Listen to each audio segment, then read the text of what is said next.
Bonjour à toutes et à tous. Le contenu de la une de votre quotidien Matin Libre de ce mardi 26 septembre 2023, c'est tout de suite et maintenant avec la manchette du jour. Avec la transition du général Tiani, pourquoi les Nigériens n'auront pas le paradis à eux promis? Dans la nuit du 30 au 31 mars 2021, la veille de l'investiture du président Mohamed Bazoum à la tête du Niger, un officier avait tenté de s'emparer du pouvoir. La tentative, croit-on savoir, à l'époque avait échoué grâce à la réaction rapide de la garde présidentielle dont le patron n'était autre que le général Abdourahmane Tiani. Mais 2 ans plus tard, à l'épreuve des faits, cette version enjolivée, brossant le portrait très flatteur d'un Tiani présenté à tort comme le chevalier blanc de la démocratie nigérienne, est battue en brèche. En tout cas, la réalité paraît beaucoup plus complexe qu'elle n'y paraît. Autre titre à présent, distinction continentale. Yayi, le leader le plus remarquable dans la promotion de la paix. La liste des distinctions s'allonge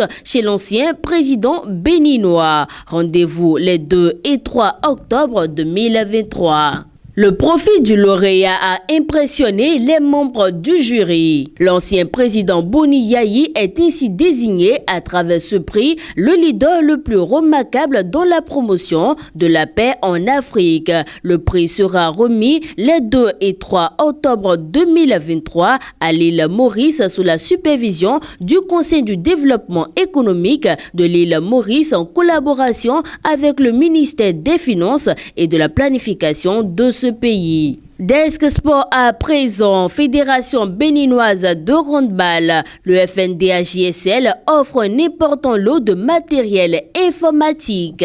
Le Fonds national pour le développement des activités de la jeunesse, des sports et des loisirs a offert vendredi 22 septembre 2023 un important lot de matériel informatique pour le bon déroulement de la direction technique nationale de la Fédération béninoise de handball.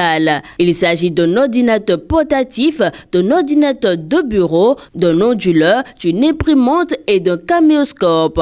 Et c'est le secrétaire général de la FBHB, Caliste Adankbo, représentant l'instance, qui a récupéré le dit matériel. On reste dans le desk sport pour terminer football. Écho des joueurs béninois évoluant à l'étranger. 2 Béninois, Steve Warren Traoré et Olivier Verdon, étaient face à face dimanche en Parva Liga. Victoire 3-1 de Ludogorets en déplacement. Titulaire, Olivier Verdon a joué l'intégralité de la rencontre. Le défenseur béninois a écopé d'un carton jaune à la 63e minute.